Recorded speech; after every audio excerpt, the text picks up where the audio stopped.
Welcome back to Stream Dialogue. This is my flagship or our flagship show where we speak about what is on our mind, you know, do so with reason. So therefore this show is called Let's Reason. And with this episode we will talk about why the tribe must not exist. I was going to use the D word, but you know, we get censored a lot. So what do I mean the tribe must not exist? The content and the context of the tribe will always be there. For example, your ethnicity will always be relevant. Your ethnicity will always be relevant in terms of Africanism, Pan Africanism, to be an African. And believe Pan Africanism can take us to where we should be as African people throughout the world, but even as people within this, globe. Um, so one of the things that when it comes to our nations, and I like to put Africans in the diaspora in this group, especially in Jamaica where I'm from, you know, most of the time, especially you can see this is basically manifesting itself with the hurricane response and the politicization of the response and so forth. Not to get too deep into it, uh, of hate and so forth within the authority, especially the authority in Jamaica, the ruling class.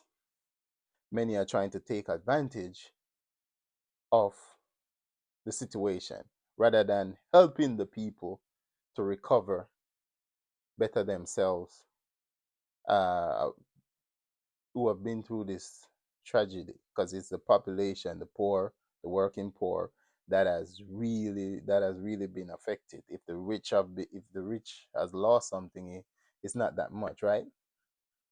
But poor people, their lives have to start all over again, and many people don't know where to start. So, ladies and gentlemen, if you decide to donate to Jamaica, I don't know if I won't promote any charity or so forth, but maybe there's something you can find to donate to the people of Jamaica to help them. But decision on the basis of ethnicity or tribe is a cause of conflict, and this has been exploited by our ruling class. Whether you're in Jamaica, let's say they have the political party, they don't really have ethnic divide at the sense that as what you will have on the continent with a lot of ethnic groups, and you have different languages. We have different similar culture, but I think different manifestation of that culture. So decision on the basis of ethnicity is a cause of conflict. So when we speak of that, we mean cultural celebration is good. If a Jamaican and an Asian meet, though we're definitely descendants of Africans, and we have this conglomeration and this, African culture that has been molded into more of a singular culture, even though it's similar, but it's still different. Our tongue is a bit different, but we can come together, and we should we should, you know, understand each other to a sense rather than being divided. But cultural celebration is good, and you should embrace that culture that came from your ancestor. But that should not be antagonistic towards another culture. It should come together, fertilize each other. Culture should learn from culture, as Thomas Sankara said. When a culture comes into a new culture, or when two cultures meet, it should be a fertilization which creates, a bigger thing, a more beautiful thing.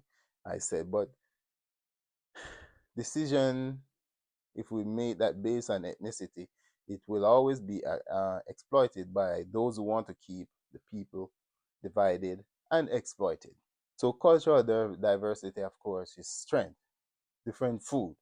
If I should, go through food from the African descendants of within the Caribbean, It's so much. It's like it's similar, but it's so different in a sense. Food, our languages,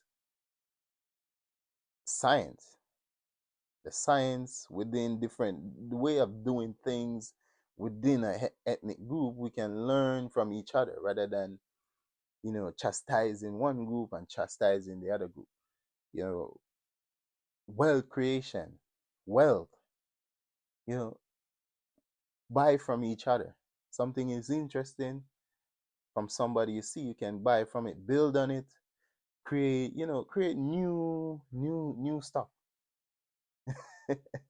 New design, even shoe design. If you want to design a shoe, you can learn from other people, from other ethnic groups who make, the Yoruba make their hat certain way. Why don't they learn from, well, not learn, but put that out there? They can add a little bit from somebody, can add a little bit from this person, that from that group to the other group, come up with another a new hat. And it's endless. So that's what we mean by, that. I think pan-Africanism should change in that sense. We focus on the political side, you know president, we should unite, have one president. Yes, that is good, but can we do so without can we do so and learning from people to people, uniting people with people? And I believe Pan-Africanism can eliminate tribalism, regionalism, ethnocentrism, and so forth. If I am from Jamaica, I view myself as an African, racially an African, and an African from Ghana view himself as an African. A Burkinabe is an African, a Nigerian is an African. Then you will start to see your fellow countrymen and your fellow African brothers and sisters as African, rather than seeing them as ethnicity, which become as an ethnic group, which become antagonistic, as we've been taught to view each other um, for the past few centuries. One of the things we hate is that when we meet each other. Sometimes we tend to push the negative stereotypes or the negative things that are propagandized about each other. I won't go into some of them, but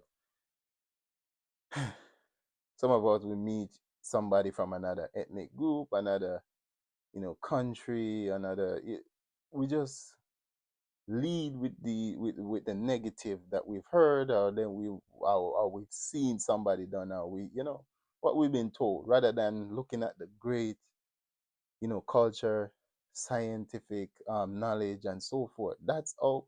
you know when you look at Europe, one of the things that the white supremacists do is that they look at Europe as a, well, not Europe, but they look at uh, the white race, what they call the white race or the West, as a homogeneous group when they're talking about achievement. So they will say a white man invested in a white man uh, invented this, a white man discovered this, a white man discovered this place. So they all take this achievement by one white man, which is probably, let's say, a man from England would take the achievement from a man from uh, Sweden or Finland as their achievement. Why can't we as Africans take that, not to oppress others, but to embrace each other, to uplift each other, and to better ourselves politically, financially, economically, spiritually, socially, and so forth. So, ladies and gentlemen, this is why we say Pan Africanism have to evolve in that sphere, in that sector. But we can also do that through skill sharing, whether it's mathematics, politics, medicine, sports, new technology, whether it's in mining, whether it's in, as I mentioned before, cloth making, art. Africans are African people are very creative when it comes to art, whether it's music, dance, images, whatever it is, whatever it is, we can learn from each other, share with each other, complement each other. I believe we will complement each other. I think our diversity is a good thing rather than a bad thing. And many have used our ethnicity to divide us. Actually, the tragic part of it, as we mentioned, Sudan, we support the people of Sudan, just to give shout out to the people of Sudan. You see one group of that are claimed to be Arab, that that are claimed to be Arab, are unaliving, genociding another group of people that don't want to be want that wants to remain themselves, and these people are calling themselves Arab. Phenotypic, their phenotype is typically African. If you look at them, you will say, okay, this person look African. It's just his ethnicity is claimed to be Arab. So I believe Pan Africanism should be the core of our development, and it has to evolve into these fields. It has to push this ideology, and I think the intellectual within this time, even though we have a shortage of it, we have more people trying to divide us, trying to divide us based, yes, our ethnicity, of course, but they're trying to divide us in so many ways, so many ways. I believe there needs to be a rise, which I am trying to do, of pushing our people to fertilize each other, work with each other, make each other grow, learn from each other. I can tell you, they said food unites people.